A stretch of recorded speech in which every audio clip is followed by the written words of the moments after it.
Hi everyone, today I'm going to talk about different agent types.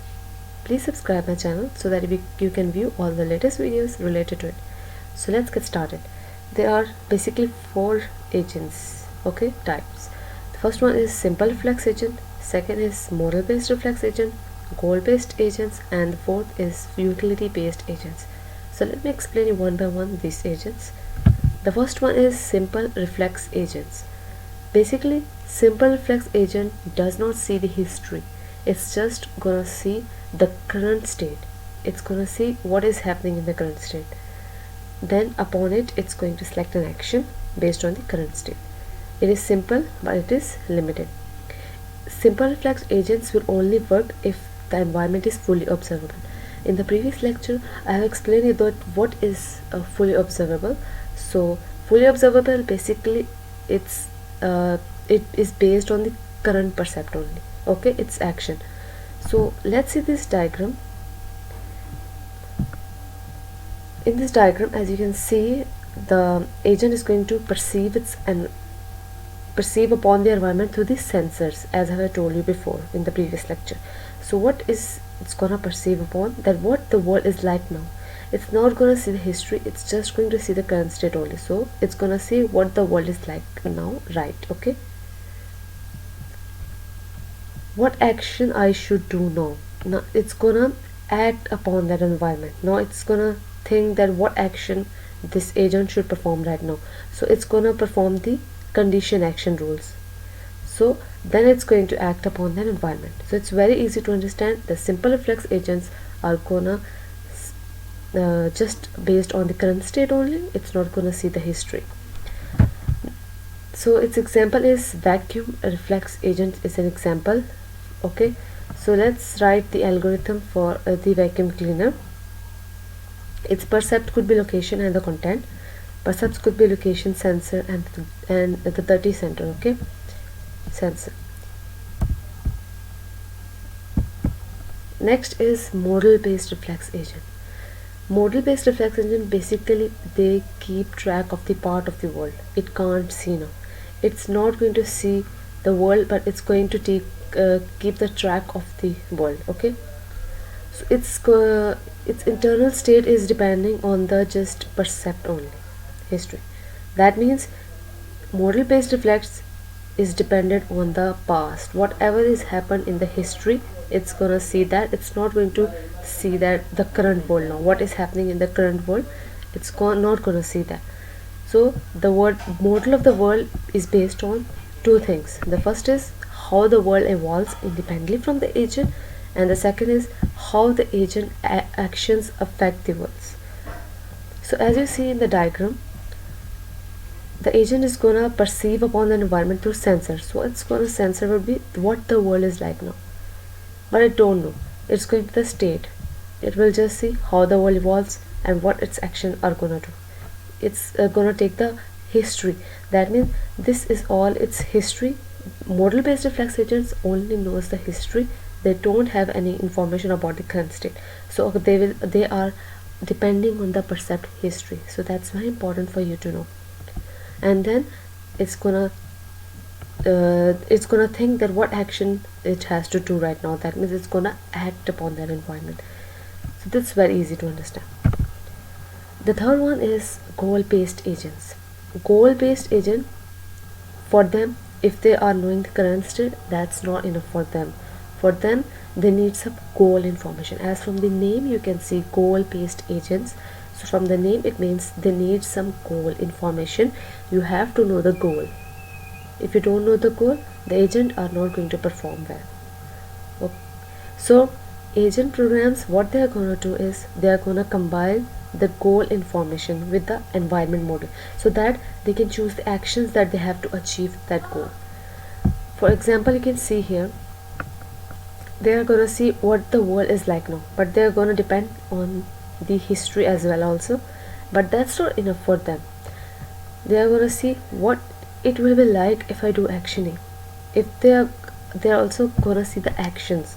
They are having some goals, so they are going to see which action they are going to do, A or B. So it's very important for them to know the goal information. For them, the current state is not enough. So next one is utility based agents. If you talk about utility based agents, for them achieving the desired goal is not enough. They want a quicker way, a safer way to reach the destination. For them, goal is also not enough. So a utility function is the agent's performance measure. Let's see its diagram. It's gonna see what is the world like now, but for them the history is also important. Then they are gonna see what it will be like if I do action. Okay, that means they need some goals, but the goal is also not enough for them, utility based agent. So what they're gonna do is they're gonna see its utility, that how happy I will be in such a state. They're gonna see that, means they are going to see their happiness. If they are happy with that, they are gonna do the action right now. So for them, their happiness is most important. The desired goal is not enough for them. The next are learning agents. When we talk about learning agents, so learning agents basically can be very tedious. Okay, if we talk, they're having four conceptual components. The first one is learning element. If we talk about, let me zoom it first. As you can see here, the learning element, what is it responsible? This learning element is responsible for making the improvements. After that, it becomes performance element. Performance element is what responsible? It's responsible for selecting the actions. So we can call it as agent. So whatever a performance element means, it's going to have the knowledge and it's going to create the learning element, and whatever changes the learning element, whatever improvements the learning element is going to make, it's giving back to the performance element. Then next is the critic. What critic is going to do? It's going to check how well is the agent is doing. It's going to check, means it's going to check how the agent is doing, and then it's going to give its feedback. As you can see here, it's going to check whatever the agent is going to do, it's going to give its feedback, and the learning element will make all the improvements and it will give back to the agent. The last one is problem generator. Problem generator, what it does, it allows the agent to explore. So learning element, what it's going to do is it's going to give its learning goals to the problem generator. The problem generator will allow the agent to explore. So it's very easy to understand this diagram as well.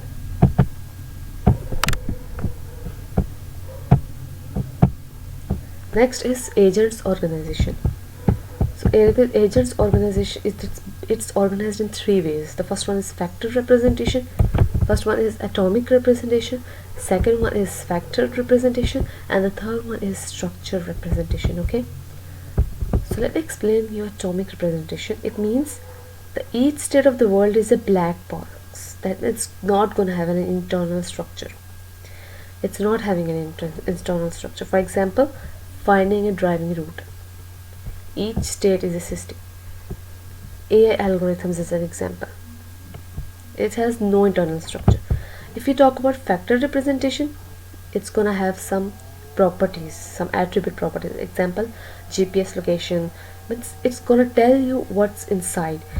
Atomic representation, you can just see it from outside, but you don't know it's inside. Okay, but if you talk about factor representation, you are going to know its internal structure. You are going to know how much amount of gas is in there in the tank. You are going to know its internal information. Structure representation is basically relationships between the objects of a state that can be explicitly expressed, means it is more in depth. Now I'll explain you that atomic means you don't know the internal, you can see it only from outside, you don't know what's inside. Factor representation is that you know some, means its internal structure you know, but not the depth of it. But the structure representation defines all the depth, whatever is happening. Examples you can take as AI algorithms, knowledge based learning, and etc. What are intelligent agents? So intelligent agents basically are useful, they are reactive, and they are proactive as well. As I have told you in the first lecture, The agent, what it does, it perceives its environment through the sensors, and then it acts upon the environment through the actuators. So intelligent agent, what it does, it acts to maximize its performance measure. It's gonna do the best. So piece, it's gonna repeat that a task environment specification. Piece is basically performance, measure environment, actuators and sensors, as I have told you before in the previous lecture. So these are going to just repeat everything. So that's all for today. Please subscribe my channel so that you can get all the latest next videos related to this. Thank you.